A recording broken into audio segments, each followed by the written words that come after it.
One of the best things about Prague is the amazing public transport system. Transportation is generally safe, clean, and efficient. One ticket gets you anywhere you need to go. In this video, we'll show you how to buy a single-use ticket and how to get around town easily and conveniently. Prague has three types of public transport: the metro, trams, and buses, which mostly take you further out of the city and into the outskirts. One transport ticket can be used on all three methods of transportation, and they cover transfers. Simply estimate how long your trip will be, including transfers, and buy a ticket for that length of time.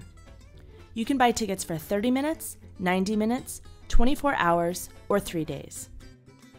If you live in Prague, you can buy what's called a Letačka, which is a card that has your name and photo on it, and it allows you to fill up with monthly or yearly passes at greatly reduced rates. If you're interested in getting your own Letačka, check out our step-by-step video. When you buy a single-use ticket, you must validate it before you ride. You do so in the yellow machines at the entrance to the metro and on the trams and buses. You can only buy tickets in the metro and at a few trafikas or smoke shops. If you think you'll need a ticket to take a tram or a bus later, stock up on blank tickets while you're in the metro. They don't become active until you validate them. Inside the metro, there are machines to buy single-use tickets. Usually these machines take coins only. There's often a booth in the metro vestibule that sells tickets during business hours. Let's take a look at the machines. The ticket machines are located just inside the metro. Down below, you can see where the rates are listed.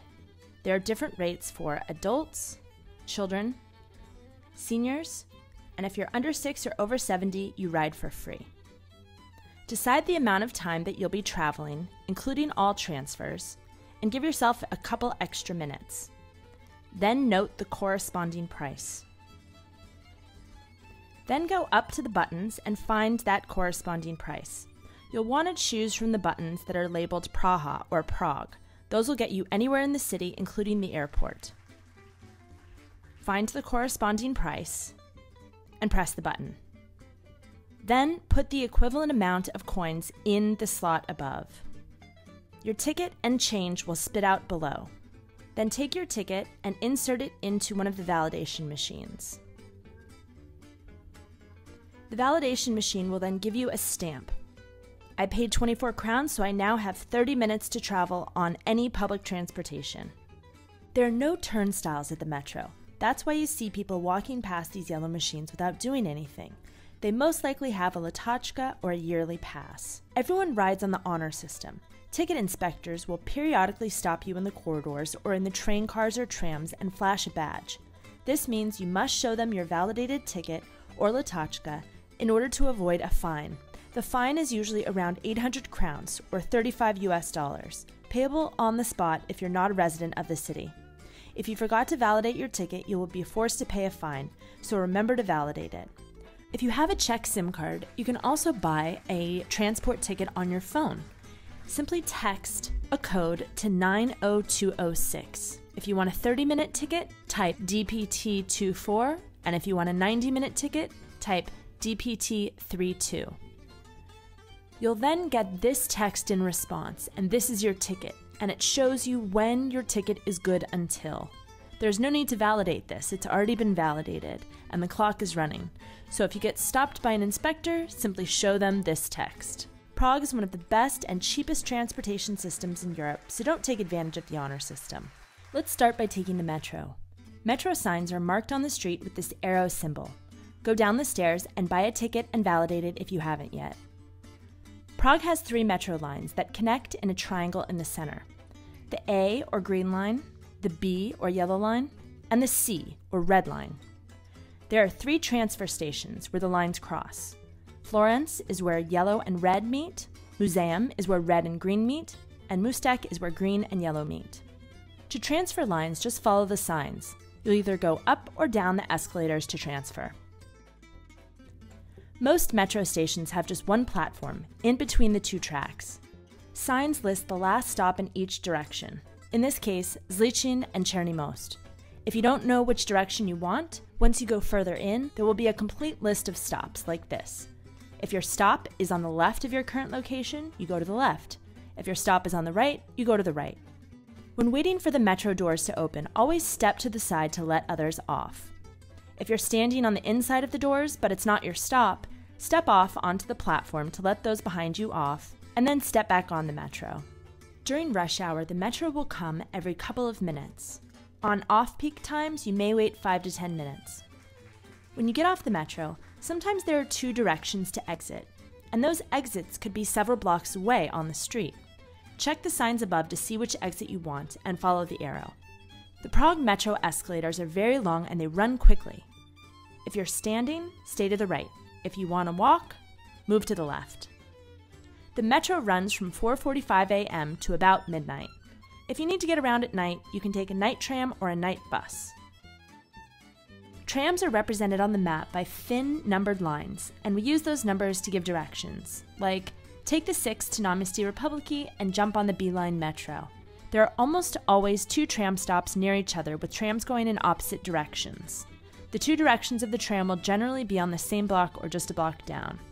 You need to check the sign to see at which stop you should wait. When you look at the tram sign, there's a ton of information displayed, so let's break it down. First, we see that this is a tram and a bus stop.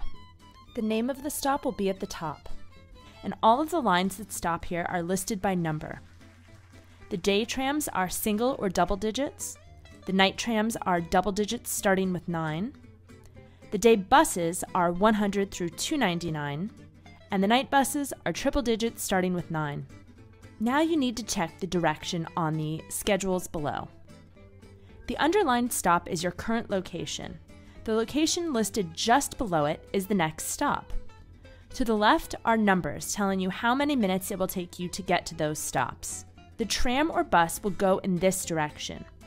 If you want a stop that's listed above your location, in this case Masarykovo nádraží, you will need to cross the street and wait at the other stop. Trams come at different times depending on the day. Pracovní den is a work day. You can see the little hammer symbols. Sobota is Saturday, and neděle is Sunday. You can see the cross symbol. Choose your day and then scan for the current time. If it's 11:40 a.m., you'd scan down to the 11, and you can see that the last tram came at 34 and the next one is coming at 44, so you can wait 4 minutes. If it's afternoon or evening, say 9:45 p.m., look up the times in military time. The next tram comes at 9:57. You can also see the metro symbols listed next to some stops. That means you can jump on a metro line there. And there's a handicap symbol next to the time of certain trams, meaning that the trams are handicap equipped for smooth entry and exit. Night trams come less frequently. It can be anywhere from 10 to 30 minutes. For night service, note that basically all trams converge here at Lazarska. So if you're somewhere that doesn't have a direct route home for you, you can always go to Lazarska and change trams there. The trams generally wait for a few minutes at Lazarska for people to transfer. There are a few apps that are great for helping you navigate the city. One that we like is called PubTran. Use it just like you would Google Maps. It can guess your closest tram or metro stop, and then you can input your destination. You can also choose to leave at a later time. If you're just here in Prague visiting, you can also use Google Maps. That works quite well. And it will also tell you the price of the public transport ticket you should buy for the journey. Want to learn more about how to live, work, and travel in Prague? Come to dreamprague.com.